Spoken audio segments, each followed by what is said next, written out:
ज्येष्ठ कृष्ण अमावस्या की रात थी। टिक टिक टिक टिक करती हुई घड़ी में रात के 3 बज रहे थे। एक बंद कमरे में करीब 30 लोग एक साथ जमीन पर बैठे हुए थे। उसी कमरे में 3 लोग कुर्सी के ऊपर बैठे हुए थे। वो 30 लोग एक दूसरे की सूरत को घूरे जा रहे थे। कोई भी उनमें से कुछ नहीं बोल रहा था। कमरे के अंदर खामोशी छाई हुई थी। तभी उनमें से एक आदमी बैठे बैठे कहता है, अब क्या करना है मालिक? करना क्या है? मार देना है उस औरत को। कुर्सी पर बैठे हुए एक आदमी ने कहा। जैसे ही ये बात लोगों ने सुनी, वहां बैठे सभी लोगों में अफरा तफरी मच जाती है। मार देना है की आवाजें कमरे के अंदर गूंजने लग गईं। मालिक हमारे भगवान हैं, मालिक जो बोलेंगे वो हमें करना ही पड़ेगा, उस औरत को मारना ही पड़ेगा, बिरजू ने कहा। हाँ सही कहता है ये बिरजू, उन्हीं के बीच में से एक आदमी ने कहा। अब यहीं बैठे रहोगे या चलोगे भी? आज रात ही उसका काम तमाम करना है। कुर्सी पर बैठे हुए पहले आदमी ने गुस्से में बोला, याद रहे कल का सूरज वो देख नहीं पाए, आज की रात उसकी आखिरी रात होनी चाहिए। कुर्सी पर बैठे दूसरे आदमी ने कहा। तभी सब लोग एक साथ उस बंद कमरे से बाहर निकलने लगते हैं। जब वो लोग कमरे से बाहर निकल गए तो उन्होंने देखा आसमान को काले साए ने जकड़ रखा था। इतना घनघोर अंधेरा था कि कुछ भी दिखाई नहीं दे रहा था। मालिक आप बस 2 मिनट इंतजार कीजिए, मैं बस अभी 2 मिनट में मशाल जलाकर लाता हूँ, बिरजू ने कहा। हाँ ठीक है, चल अब जल्दी जा और लेकर आ। बिरजू अपने साथ 10-11 आदमियों को रख लेता है और मशाल जलाने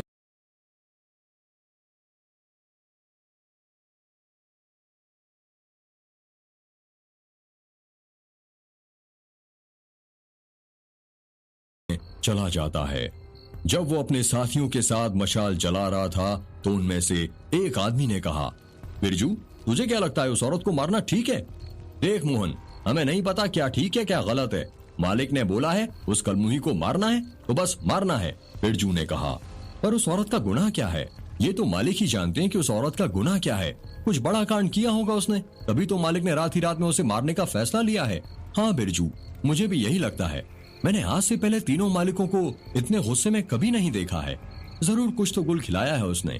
उसी की सजा आज उस कलमुही को मिलेगी, क्योंकि मालिक हमारे गांव के भगवान हैं और भगवान जब चाहे जिसे चाहे अपनी इच्छा अनुसार मार सकते हैं, बिरजू ने कहा। पर हमें पूछना तो चाहिए ना कि उसे क्यों मार रहे हैं? पगला रहा है क्या मोहन?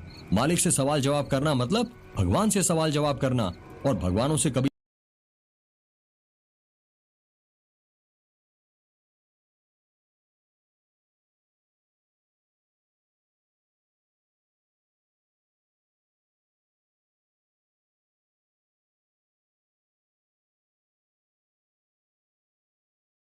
सवाल जवाब नहीं किया जाता, वरना पाप लगता है, बिरजू ने कहा। बिरजू और उसके साथी मशाल जलाकर जहां पर सब लोग इकट्ठा खड़े थे वहां पर पहुंच जाते हैं। इतनी देर लगा दी तूने बिरजू, अब जल्दी चल, मेघ गांव में आज जिंदा नहीं छोड़ेंगे उस औरत को। सारे गांव को मुक्ति दिलाना चाहती थी ना, आज हम उसे मुक्ति दिलाएंगे। इतना सुनते ही सब लोग मेघ गांव की तरफ जाने लगते हैं। महाराष्ट्र के गोंदिया जिले में एक गांव है जिसका नाम है मेघ।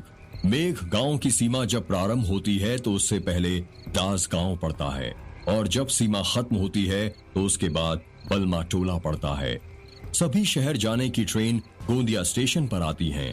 गोंदिया स्टेशन जाने का रास्ता दास गांव से होकर जाता है। इसके अलावा एक और रास्ता है, वो है पहाड़ी वाला रास्ता, पर वो रास्ता 40 किलोमीटर लंबा है, इसलिए इस रास्ते का उपयोग गांव का कोई भी व्यक्ति नहीं करता है। तीनों गांव के सरपंच आपस में मिलजुल कर रहते हैं और कोई भी फैसला लेने से पहले आपस में विचार विमर्श कर लेते हैं। बलमा टोला, दास गांव और मेघ गांव के तीनों सरपंच अपने आदमियों के साथ मिलकर मेघ गांव की ओर आगे बढ़ रहे हैं।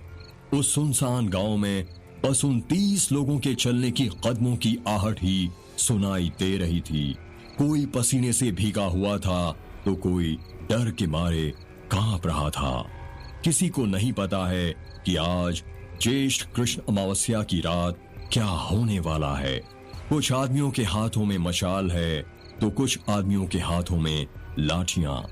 मशाल से सिर्फ इतना प्रकाश उत्पन्न हो रहा है कि बस आसपास की कुछ चीजें ही दिखाई दे रही हैं। चलते चलते उन आदमियों का झुंड मेघ गांव के स्कूल तक पहुंच जाता है। वो लोग आपस में बातें कर रहे हैं कि उस औरत को छोड़ेंगे नहीं, आज या तो वो रहेगी या तो हम। हाँ, सही कह रहे हो तुम, उन्हीं आदमियों के बीच में से एक आदमी ने कहा। जब वो लोग मेघ गांव के स्कूल के अंदर गए तो उन्होंने देखा एक औरत जो सुहागन की लाल रंग की साड़ी पहनी हुई है, उसके हाथों में लाल चूड़ियां, गले और कानों में सोने के गहने हैं। उस औरत के लंबे लंबे काले बाल हैं जो उसकी कमर तक आते हैं। उसके शरीर का रंग गोरा है। वो औरत बरगद के पेड़ को कसकर पकड़कर सो रही है। उसको देखकर ऐसा लग रहा था जैसे वो अपने घर के अंदर बिस्तर पर सो रही हो। अरे देखो, वो रही, पकड़ लो उसे, मेघ गांव के सरपंच धनपत राय ने कहा। हाँ, पकड़ लो और बांध दो इसे इस बरगद के पेड़ से, बलमा टोला गांव के सरपंच तेज बहादुर ने कहा। जल्दी करो नालायकों, मेरा मुंह क्या देखते हो, पकड़ो उसे वरना वो भाग जाएगी, दास गांव के सरपंच महेंद्र सिंह ने कहा। 4-5 लोग आगे बढ़ते हैं और उस औरत को पकड़ लेते हैं। जब उन लोगों ने उस औरत को छुआ तो उस औरत की नींद खुल जाती है और वो हड़बड़ाते हुए कहती है, ये आप लोग क्या कर रहे हो, मुझे क्यों पकड़ रहे हो, छोड़ो मुझे, देखो मैं कह देती हूँ, कोई हाथ मत लगाना मुझे, वरना मुझसे बुरा कोई नहीं होगा। वहां पर खड़ा कोई भी आदमी उस औरत के सवालों का कुछ जवाब नहीं देता। वो लोग बस सरपंच के हुक्म का पालन कर रहे थे। वो औरत बार बार बस एक ही सवाल पूछ रही थी कि आप लोग क्या कर रहे हो, क्यों पकड़ रहे हो मुझे। उसकी कोई भी बातों का जवाब नहीं दे रहा था कोई। अब इसे बस पकड़ कर ही रखोगे कि बरगद के पेड़ से बांधोगे भी, धनपत राय ने कहा। जल्दी करो नालायकों, तेज बहादुर ने कहा। सरपंच के आदमी रस्सी ढूंढने लग जाते हैं, पर 15 मिनट गुजर जाने के बाद भी उन्हें रस्सी नहीं मिलती। तो महेंद्र सिंह कहते हैं, कब तक रस्सी ढूंढोगे बेवकूफों, दिख नहीं रहा रस्सी, इसने पहन रखी है, उतारो उसकी साड़ी और उसी से बांधो इसे बरगद के पेड़ से। नहीं, ऐसा मत करो प्लीज, मैं तुम्हारे हाथ जोड़ती हूँ, भगवान के लिए मुझ पर रहम करो, उस औरत ने रोते हुए कहा। उसी भगवान के लिए ही तो तुझे मार रहे हैं चुड़ैल, धनपत राय ने कहा।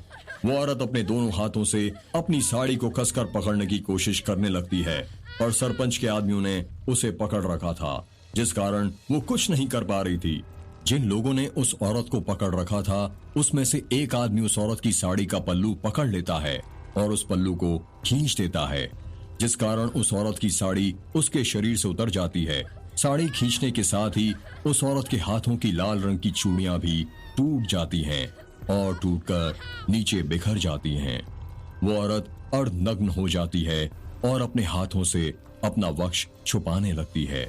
वहां उपस्थित सभी लोग उस दृश्य का सिर्फ लुत्फ उठा रहे हैं। किसी को भी अपनी आंखों पर लज्जा नहीं आ रही थी।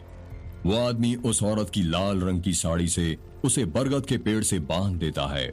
उस औरत को इस प्रकार बांधा गया था कि उसके दोनों हाथ ऊपर थे और वो अपने हाथ को छुड़ा नहीं सकती थी।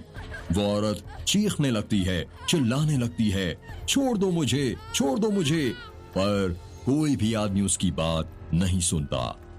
अब देरी मत करो, जल्दी से मिट्टी का तेल लाओ और डाल दो इसके ऊपर, तेज बहादुर ने कहा। 3-4 लोग अपने हाथों में मिट्टी के तेल से भरी कुप्पी लेकर आते हैं और उस औरत के ऊपर डालने लगते हैं। जैसे ही उस औरत के ऊपर मिट्टी के तेल की कुछ बूंदें गिरती हैं, वो चिल्लाने लगती है और कहती है, ये क्या कर रहे हो तुम लोग, ऐसा मत करो, रुक जाओ प्लीज, रुक जाओ। पर वो आदमी नहीं रुकते और उस औरत के ऊपर मिट्टी का तेल डालने लगते हैं। वो औरत पूरी मिट्टी के तेल से भीग चुकी थी। वातावरण में मिट्टी के तेल की गंध महकने लगी थी। वो औरत मिट्टी के तेल से भीगा हुआ अपना गोरा बदन देखकर डरने लगती है और रोने लगती है। मिट्टी के तेल और उसके आंसुओं में कोई फर्क नजर नहीं आ रहा था। उस औरत के साथ साथ बरगद का पेड़ भी मिट्टी के तेल से भीग चुका था। वो औरत तीनों सरपंच से अपनी जान की भीख मांगने लगती है, पर वो तीनों सरपंच इतने निर्दयी थे कि उस औरत की एक बात नहीं सुन रहे थे। छोड़ दीजिए सरपंच जी मुझे, उस औरत ने रोते हुए कहा। तुझे छोड़ दें, पागल हो रहे हैं क्या, हम तो तुझे मुक्ति दिला रहे हैं इस दुनिया से, महेंद्र सिंह ने कहा। हाँ सही कहा, मुक्ति का बहुत शौक था ना तुझे, तो अब ले ले मुक्ति, तेज बहादुर ने कहा। मुक्ति ले ले, धनपत राय ने कहा। जिन मशालों का उपयोग वो लोग कुछ देर पहले रोशनी के लिए कर रहे थे, अब उसी मशाल से वो उस औरत को जलाने की तैयारी कर रहे थे। धनपत राय अपने हाथ में एक मशाल लेता है और तेज बहादुर एवं महेंद्र सिंह से कहता है, आइए आप भी अपना एक एक हाथ इस मशाल में लगाइए और इस शुभ काम में अपना सहयोग दीजिए। तेज बहादुर एवं महेंद्र सिंह आगे बढ़ते हैं और उस मशाल को पकड़ते हैं। तीनों सरपंच अपने हाथों में एक ही मशाल पकड़कर एक साथ बरगद के पेड़ की तरफ बढ़ने लगते हैं।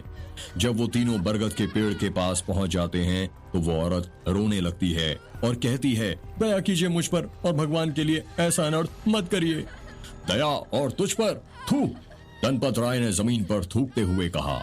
वो तीनों सरपंच जोर जोर से हंसने लगते हैं। वहां पर उपस्थित सभी लोग वो तमाशा होते हुए देख रहे थे। वो लोग अभी भी यही सोच रहे थे कि क्या सच में तीनों सरपंच उस औरत को जिंदा जला देंगे, क्योंकि आज से पहले मेघ गांव में इतना बड़ा अनर्थ कभी नहीं हुआ था। एक औरत को बिना उसका गुनाह बताए जिंदा जलाया जा रहा था। जब तीनों सरपंच उस औरत को जलाने के लिए मशाल को उसके पैर की तरफ करते हैं तो उस औरत के पैर कांपने लगते हैं। उसके गोरे गोरे पैरों में पायल बंधी हुई थी। वो औरत मशाल की आग से डरते हुए अपने पैर एक के ऊपर एक रखने लगती है। उसके पायल के बजने की आवाजें आने लगती हैं, छन छन छन। तीनों सरपंच उस औरत को अग्नि के हवाले करते हुए एक साथ एक आवाज में कहते हैं, साधु और मशाल उस औरत के पैर की तरफ बढ़ा देते हैं। उस औरत के पैरों में आग लगने लग जाती है और उसके पैरों से उसके पेटीकोट में, उसके ब्लाउज में और देखते ही देखते उसका पूरा शरीर जलने लग जाता है। वो औरत जोर जोर से चीखने लगती है, चिल्लाने लगती है, बचाओ बचाओ, कोई तो मुझे बचाओ। उसकी आवाज पूरे गांव में गूंजने लगती है, पर कोई भी मेघ गांव का व्यक्ति अपने घर के अंदर से बाहर नहीं निकलता उसे बचाने के लिए। तुमने मुझे मुक्ति दिलाई है ना सरपंच, अब मैं तीनों गांव को मुक्ति दिलाऊंगी। मैं मर कर भी वापस लौट कर आऊंगी और फिर किसी को नहीं छोड़ूंगी।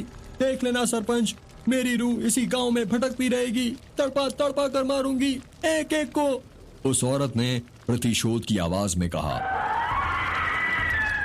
उस औरत का गोरा बदन जलकर काला पड़ने लगता है। हवाओं में उसकी साड़ी के चीथड़े उड़ने लगते हैं। वहां पर खड़े लोग ये देखकर सदमे में पहुंच जाते हैं। उन लोगों की आंखों में जलती हुई उस औरत की कपकपाती उंगलियां, कपकपाते होंठ, कपकपाते पैर और कपकपाता बदन आग समा जाते हैं।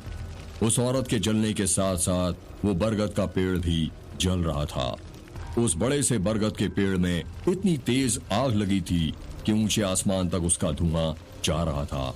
आखिर में जब वो औरत पूरी तरह जलने वाली थी तो उसने अपने आप को बचाने की गुहार नहीं लगाई। बस उसके मुंह से सिर्फ एक बोल निकला, वो था साधु। जब उसने साधु बोला तो वो पूरे गांव में गूंजने लगा। उसके और बरगद के पेड़ के जलने के बाद भी सब लोगों को बार बार साधु साधु सुनाई दे रहा था। उस औरत के साथ वो बरगद का पेड़ भी जल गया था। उस पेड़ की जड़ें और सिर्फ थोड़ा सा तना ही बचा हुआ था और वो भी काला पड़ गया था। उस औरत को तीनों गांव के सरपंच की सहमति से जलाया गया था। उस औरत को क्यों जलाया गया था, इसके पीछे की वजह किसी को नहीं पता थी। इसके पीछे की वजह सिर्फ वो तीनों सरपंच ही जानते थे। तीनों गांव में से किसी भी गांव वाले में इतनी हिम्मत नहीं थी कि पूछ सके आखिर उस औरत को क्यों जलाया गया था।